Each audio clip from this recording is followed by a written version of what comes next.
नमस्कार। मैं अभी आपको करवा चौथ की कहानी सुनाना चाहती हूँ। अगर आपको पसंद आए तो लाइक करें, शेयर करें, सब्सक्राइब करें और कमेंट करके ज़रूर बताएं। कहानी आजकल तो मोबाइल में है, किताबों में है, पोथी उनमें बहुत सारी कहानी सभी की मिल जाती है। और मैं कहानी आपको जो हम कहते सुनते हैं वो आपको सुनाते हैं।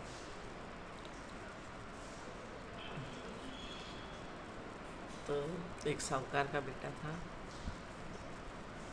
और पत्नी थी। दोनों पति पत्नी थे, साहूकार और उनका एक बेटा था। तो उनके यहाँ बहुत माल था, बहुत धन पैसा था। तो वो मतलब किसी प्रकार की ऐसी कोई कमी नहीं थी। तो वो लड़का बेफिक्र होकर रहता था। वो कुछ काम धंधा ही नहीं करता था और बस अपनी मस्ती में रहता था। उसको ये था कि इतना पैसा है, अपने पास सब कुछ है, तो क्या ज़रूरत है, ये सब वो सोचता था। तो एक बार उसके पिताजी ने उसकी माँ को बोला कि ये बेटा कुछ नहीं करता तो इस तरह से मेरा ये सब धन बर्बाद कर देगा, तो इसको कुछ न कुछ करना चाहिए। बोले ये धन अपना रखा हुआ कब तक चलेगा, ऐसी उनने बात करी। तो उसने सुन ली लड़के ने। तो वो बोला, बस उसको ऐसा लगा कि मेरे को कमाने जाना चाहिए।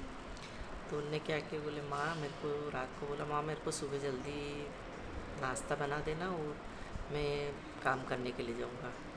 तो उसकी माँ ने बोला कि बेटा तेरे को अपने घर में इतना धन पैसा है, तेरे पिताजी का इतना सब कारोबार है, बिजनेस से फैला हुआ, तो तू बाहर क्यों जाए कमाने के लिए, अपने घर पे ही इसी में ही हाथ बटा। तो कि नहीं माँ, मैं तो बोले बाहर ही जाऊँगा। उसके मन में यही आया कि मैं बाहर ही जाऊँगा कमाने, यहाँ नहीं करूँगा। तो उसने कहा हो ठीक है। अब उसने उसकी पत्नी ने सुबह उठ के पराठे वगैरह उसको नाश्ता बना दिया, उसके कपड़े वपड़े पैक कर दिए सब, और वो चला, वो काम करने के लिए निकला घर से। तो जाते जाते अपनी पत्नी को कह कि चूल्हे में से आगी बस्ती और मटके में से, परेंडी में से पानी ख़त्म मत होने देना। बोले अब आजकल आरओ वगैरह बहुत सारे सिस्टम है, तो पुराने समय में परेंडी पे जैसे मटका वगैरह रहता था, बहुत घर में आज भी है, ऐसा नहीं है कि नहीं है। तो बोले परेंडी का पानी और चूल्हे में से आगे ख़त्म मत होने देना। तो कि ठीक है। अब वो चला गया। चलते चलते चलते चलते वो अपना गांव छोड़ा, देश छोड़ा, परदेश निकल गया। वो तो परदेश निकल गया, बहुत दूर चला गया। और उसको एक साहूकार के यहाँ भगवान की दया से उसको नौकरी भी अच्छी मिल गई और वो वहाँ पे अपना काम करने लगा। वहाँ काम करते करते उसको समय बीता। अब इधर एक दिन घर में उसकी पत्नी के यहाँ पे उसको पत्नी को ध्यान नहीं रहा, तो चूल्हे में आगी भी नहीं रही और मटके में पानी भी नहीं रहा।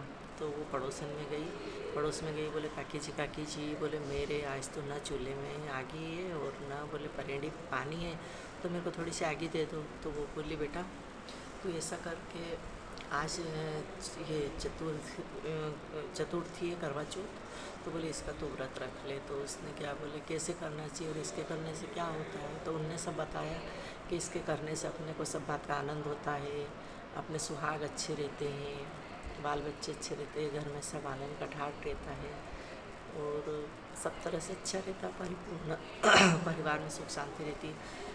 और बोले इसको सुबह व्रत करना, तो नहा धो के अच्छा सिर धो के और अच्छे पूरे कपड़े पहन के। दिन में बहुत सारी लेडीज़ क्या करती, नहीं मतलब वो भूखा रहवा था तो फरियाल वगैरह भी कर लेती है, बहुत सारी निराहार भी करती है। अब जिसको जैसी मतलब बन जाता है। तो उनने ऐसा बता दिया, बोले इसको व्रत को ऐसे करना और शाम को बोले करवा लेना पानी से भर के और उसको पूजा पाठ करके लड्डू वड्डू का भोग लगा के और बोले धूप ध्यान करके और फिर बोले भोजन कर लेना शाम को। तो कह ठीक है। अब उसने करवा चौथ का व्रत करा, करते करते उसको समय हो गया। तो एक दिन वहाँ पे साहूकार के बेटे को सपने में चौथ माता गई। तो चौथ माता गई तो उन्होंने कहा कि बेटे तू सोया के जागे। तो बोले मैं कुछ सोया हूँ, कुछ जग रहा हूँ। तो बोले तेरे घर बार कुछ है कि नहीं है। बोले तो बोले हाँ मेरे सब है, माँ है, बाप है, मेरी बहन है, मेरी पत्नी है, सब है।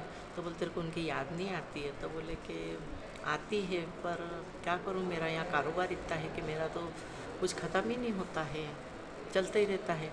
तो उन्होंने कहा सुबह ऐसा करना, तू घी का दीपक जलाना, स्नान करके घी का दीपक जलाना और दंडवत करके गादी पे मेरे नाम का दंडवत करके बैठ जाना, तो तेरा शाम तक सब हिसाब किताब पूरा हो जाएगा और तू घर जा। बोले तेरे को सब याद कर रहे हैं। तो कह ठीक है माँ। अब वो सुबह उठा और उसको सपने की बात याद रही है, तो वो नहाया धोया, स्नान विस्नान करा और दीपक जला के और दंडवत करके ज्योत माता का और गादी पे बैठ गया। शाम तक उधारी देने वाले उधारी देने लगे, सामान ले जाने वाले सामान नगद ले जाने लगे। ऐसे करते करते उसका मतलब शाम तक पूरा सब बिजनेस जो उसका था, सब कारोबार था, सब लेन देन सब बराबर हो गया उसका। अब उसने सेठ को बोला कि सेठ जी मैं अब जाऊंगा। तो बोले कि क्यों जाओ? बोले रहो यहीं पे। तो कि नहीं अब मैं जाऊंगा। यूके बोले मेरे को बहुत दिन हो गए। तो कि ठीक है। अब उसने सेठ ने उसका जो भी हिसाब किताब निकल रहा था, उसने वो सब उसको पैसे हीरे जवाहरात जो भी कुछ थे वो दे के और उसको विदा किया। सुबह वो चल दिया, घोड़े पे बैठ के वो अपना सब सामान वामान रख के लेके और चलने लगा। चलते चलते चलते चलते बहुत दूर जंगल में निकल गया। बिल्कुल भरी दोपहरी में एक पगडंडी थी और उसमें एक सांप लौट रहा था धूप में, और धूल वूल थी तो गर्म धूल थी, तो उसको ऐसा लगा कि ये मर जाएगा। तो उसने क्या करा, उसको घोड़े पे से उतर के उसको डंडी से सांप को एक तरफ पटक दिया छाया में। अब उस सांप को भगवान ने वाणी दी तो वो बोला कि बोले तूने मेरे को क्यों हटाया? बोले मैं तो मरने के लिए पड़ा था, मैं अपनी योनि से मुक्ति चाहता था। तो बोले मैं तो तेरे को डसूँगा। तो उसने क्या कि बोले मैंने तो बाबा ऐसी नहीं सोचा था, मैंने तो ये सोचा था कि आप कष्ट में हो तो मैंने इसलिए आपको एक तरफ कर दिया। तो कि नहीं, बोले मैं तो वचन का बांधा हो, वचन दे चुका, तो मैं तो डसूँगा। तो उसने क्या कि ठीक है। बोले अगर ऐसा है, उसने प्रार्थना करी, विनती करी, नहीं माना। तो उसने कहा अच्छा अगर आप डसोगे तो ऐसा करो। बोले मैं बहुत दिन में घर जा रहा हूँ मेरे माँ बाप से मिलने, मेरी बहन है, पत्नी है, सबसे मिलने। तो बोले मैं उनसे मिल लूँ जाके और आप मेरे को वहाँ आके डस लेना। बोले कि तो उसने क्या कि मैं तेरा घर नहीं देखा, तेरा गाँव नहीं देखा, कैसे आऊँगा? तो उसने कहा मैं एक लकड़ी से लाइन बनाता जाऊँगा, तो आप उस लाइन को देखते हुए आ जाना। तो उन्होंने कहा ठीक है मैं आऊँगा, पर मैं डसूँगा ज़रूर तेरे को। तो उसने कहा कि ठीक है। बोले डस लेना। बोले उसके मन में एकदम उदासी आ गई कि अब मेरे को मरना ही है, क्या मतलब है घर जाऊँ पर सबसे मिल तो लूँ। अब वो चला तो एक लकड़ी लेके और बस वो एक लाइन बनाता हुआ चले जा रहे और उसके गांव पहुंचा। सब उसके दोस्त यारों ने देखा, सब खुशी हुए, मिले करे। घर गया, उसकी बहन मिली, उसकी गांव में से बहन आई, वो भी मिली, माँ बाप सब खुश हुए, उसकी पत्नी सब खुश हुए। और थका हुआ क्या उसके मन में ऐसी उदासी थी कि मेरे को वो सांप आके काट लेगा। तो उसने क्या बोला कि मतलब नहाया धोया और फिर मार्केट गया, बाज़ार से वो है ना अबीर, गुलाल, फूल, इतर सब लेके आया।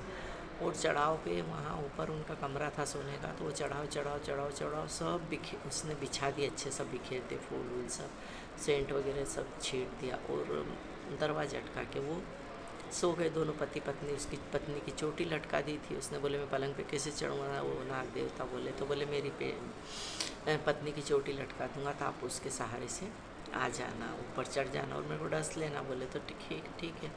अब उनने है ना ऐसा करा और वो सो गए। वो पत्नी को तो थोड़ी नींद आ गई और उसको तो डर के मारी और घबराहट के मारी, मतलब बेचैनी की वजह से नींद नहीं आई। जगता रहा। वो भी सब सोचे कि हाँ वो थका हुआ है, किसी को बताया नहीं। अब वो रात को उसको कजन का फिर नींद लग गई। अब रात को इधर ये नाग महाराज गए तो उसका घर ढूंढते वो चले गए और ऊपर चढ़ गए, पेड़ पे चढ़ने लगे। तो वहाँ अबीर में, गुलाल में, इतर में, फूल में खूब मगन होते लोट लगाते मतलब वहाँ पे ऐसे लोटते जा रहे वो ऊपर चढ़ रहे और मन में बोले तूने बेटा मेरा इंतज़ाम तो खूब किया, पर मैं तेरे को डसूँगा सही। बोले कि मैं बचन का बांधा हूँ तो मैं तो डसूँगा। बस ऐसा मतलब मन में ऐसा भाव लेते वो चढ़ते जाए ऊपर। अब ऊपर डेली के वहाँ पे बाहर ही चौथ माता खड़ी थी तलवार लेके। जैसे ही उन्होंने ऊपर की पेड़ी पे गए, चौथ माता ने जो तलवार की दी तो उसके 4 टुकड़े कर दिए। अब पूरे चढ़ाव पे खून ही खून हो गया। अब सुबह थोड़ी सी उनकी आँख लग गई दोनों की। उसको तो रात को नींद ही नहीं आई थी, वो पत्नी की भी आँख नहीं खुली। तो सुबह सुबह थोड़ी आँख लग गई तो माँ आई झड़। बोले क्यों? बोले कि कब तक सोगा? मतलब सोया हो तो कब तक सोगा? वो अपनी मालवी भाषा में बोली। तो बोले उठो। बोले के तो वो एकदम ऐसी बोलती बोलती ही और जो चढ़ाव के माई और जो देखा तो खून ही खून पड़ा। और वो लाल चढ़ा भीर गुलाल में सब में बेकार वो सब ऐसा दिख रहा था। तो वो एकदम घबराई। बोले अरे ये क्या हुआ? यूँ के अब ये हवा मतलब हालात सुन के उसके पिताजी भी आए। वो बहन ने सुनी सब हल्ला वल्ला तो वो भी आई। वो पत्नी और वो भी दोनों पति पत्नी भी उठे आए। तो वो दरवाज़ा खोल के और मतलब खड़ा ही सही। और पत्नी दरवाजे के पीछे खड़ी थी आड़ में। तो उसने जो दृश्य देखा तो वो समझ गया। तो जो कि उसकी माँ बोले नीचे से बेटा ये क्या है? जो के तो जो कि माँ पहले ये बताओ अपने चौथ का व्रत किसने करा? करवा चौथ का व्रत करा क्या किसी ने? तो माँ बोली अपने किसी ने नहीं करा करवा चौथ का व्रत। तो बोले कि नहीं अपने यहाँ करवा चौथ का व्रत किसी ने तो करा है के। तो उसकी पत्नी धीरे से बोली। बोले हाँ मैंने करा है। बोले कि तो फिर वो सासू बोली। बोले तूने ये व्रत कैसे करा? मैं तो उनको सुबह नाश्ता देती, दोपहर को खाना देती, शाम को खाना देती, 3 टाइम तेरे को खाने को देती, तूने व्रत कैसे करा? तो बोली वो तुलसी क्यारे के पास ले गए। बोले सुबह जो आप नाश्ता देते थे मैं तुलसी क्यारे में गाड़ देती थी। तो तुलसी क्यारे में देखा तो वहाँ वो हीरे जवाहरात हो गए। तो सासू को यकीन हो गया कि हाँ इसने करा। और दोपहर की रोटी मैं गाय को दे देती थी। तो गाय माता के पास गए तो गाय माता ने भगवान के उससे गर्दन हिलाई कि बोले हाँ मेरे को रोटी दी उसने। और शाम का बोले भोजन में करती थी, व्रत छोड़ती थी। तो बोले ऐसे मैंने चौथ का व्रत पूरा किया। बोले कि तो सासू ने वो बहू के पैर लगे, पैर पड़े कि जे हो। बोले बहू आज तेरी वजह से बोले मेरा बेटा आज जिंदा है। बोली चौथ माता की कृपा है कि आज मेरा बेटा जिंदा है। और वो जो व्रत तूने किया उसने सासू बहू के पैर पड़े और भगवान उनको उसके सुहाग की रक्षा करी, उनके बेटे की रक्षा करी। ऐसे सबकी रक्षा करे, सबके सुहाग वहाग अच्छे रखे, सबके गोदी के लाल अच्छे रखे, सबके शरीर अच्छे रखे। और भगवान आप ये करवा चौथ का व्रत करो तो ये कहानी सुनना और कहना और भूल चूक हो तो माफ़ करना। सच्चे हो चौथ माता की जय।